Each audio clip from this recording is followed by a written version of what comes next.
Samtang na ako sa layo nagtrabaho, gikambyo ra ko sa akong pares sa usa ka pulis. Maayong adlaw kanimo DJ Sam, ingon man sa imuhang mga viewers ug followers. Tawagan na lang ko sa pangalang Mike. 27 years old ko, dating sundalo o gikan sa General Santos City. Nagsugod ang among relasyon sa akong ka-live-in partner nga tawag na lang nato sa pangalang May, 25 years old, ni adtong 2019. Long distance relationship mi DJ Sam kon LDR. Tungod pod sa akong trabaho kay na-assign man ko sa Davao City. Pag-abot sa 2023, namatikdan na ako DJ Sam nga pirmi na lang siyang masuko nako. Pirmi na lang nga mag-init ang iyang ulo. Labi na kung di ko makapauli sulod sa 3 ka buwan. Wa na ko kahibaw nga kadtong mga panahon na di ay nagsugod na di ay siya sa pagpanikas sa akoa.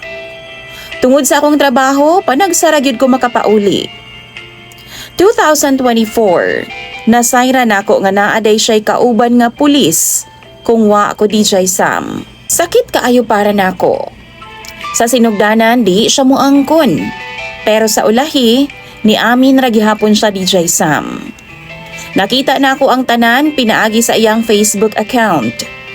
Gi-open man ako nga wa siya kahibaw. Sa una man god gisultihan ako siya DJ Sam nga di nako makialam sa iyang Facebook tungod sa iyahang privacy. Girespeto nako na. Ug tungod kay nisalig pud ko sa iyaha kay gihigugma man nako siya. Dagan kong nakita sa iyahang mga chat messages DJ Sam. Duna pay usa ka pulis nga iyahang pirming kauban mag-check-in. Dito niya gipagawas ang iyang mga problema. Og bisan ang mga butang nga dunay kalabutan sa posibilidad nga mabuntis siya. Nangayo pa siyang tambag kung unsa daw buhaton aron nga malikayan kini. Sa dihang nasayra nako ang tanan, grabe gyud ang kasakit nga akong gibati. Na ako'y mga hunahuna nga di maayo samtang gahilak ko. Pero gipugna nako ang akong kaugalingon. Ug nagpabilin kong kalmado DJ Sam. Labi pa kay kadtong nga time naka-duty pa intawon ko. Pagkahumana sa akong duty, gitawagan nako siya. Kalma nga nangutana ragud ko, apanwa gihapon siya miangkon. Mao nang akong gipada sa iya tanang ebidensya nga akong nakita. Nakurat pa siya DJ Sam nga mura bitaw di makatuo.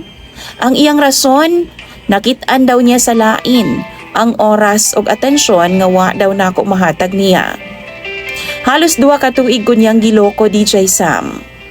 Tungod sa dakong kasakit, nakigbuwag ko niya og nag-resign sab ko sa akong pagkasundalo. Nisulay ko og bag-ong sugod sa kinabuhi DJ Sam ug nianhi ko sa abroad. Karon, naan ako dinhi sa Japan sukad pa last year 2025. Karon ni contact na pud siya balik nako. O gusto daw niya nga makigbalikan sa akoa. Ana pa siya DJ Sam, magbag-o na gyud daw siya. Ako pud intawon nga naglibog. Wa ko masayod kung dawaton pa ba nako siya pagbalik o magpadayon na lang ko sa pagbag-o sa akong kinabuhi.